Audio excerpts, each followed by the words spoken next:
ফেসবুকে hidden feature, ফেসবুকে এমন একটা ফিচার আছে যেটা 90% লোক জানে না। তো আপনি যদি চান আপনার ফিড কাস্টমাইজ করে রাখতে পারেন, তো এটা কিভাবে করবেন? তো চলুন আমি স্ক্রিনের মাধ্যমে আপনাদের আমি দেখাই। তো আপনারা যেটা প্রথমে করবেন সেটা হলো আপনারা ফেসবুকে ঢুকবেন। ফেসবুকে ঢোকার পরে আপনারা কি করবেন, যে আপনার যে ছবির যে আইকনটা আছে এই আইকনে ক্লিক করবেন। আইকনে ক্লিক করার পরে দেখবেন এই জায়গায় নিচে লেখা দেখবেন ফিড। এই ফিডে আপনারা ক্লিক করবেন। ফিডে ক্লিক করার পরে দেখুন এই জায়গায় ফিডে ক্লিক করার পরে একটা জিনিস আসবে, সেটা হলো ফেভারিট। উপরে লেখা দেখবেন ফেভারিট।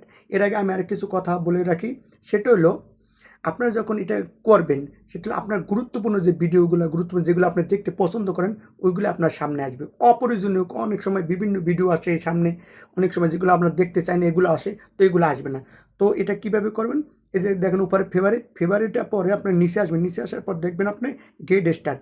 গেট স্টার্টে ক্লিক করলে এই যে লিখবেন হাউ ফেভারিট ওয়ার্ক, মানে আপনি যে ভিডিওগুলো সবচেয়ে বেশি পছন্দ করেন ওগুলো আপনার সামনে আসবে, অপ্রয়োজনীয় কোনো কিছু আসবে না। তো নিচে কী করবেন, এই সেট আপ ফেভারিট এটা ক্লিক করে দেবেন। ক্লিক করে দেওয়ার পর আবার দেখবেন ব্যাক টু ফিট। তো আপনার এটা ক্লিক করে দেওয়ার পর আপনি যার যার ভিডিও পছন্দ করেন সম্পূর্ণ ভিডিওটা চলে আসবে। তো আশা করি ভিডিওটা বুঝতে পারছেন। যদি ভিডিওটা ভালো লাগে তাহলে ভিডিও শেয়ার করে অন্যদের মাঝে ছড়িয়ে দেবেন, যেন সবাই দেখে শিখতে পারে।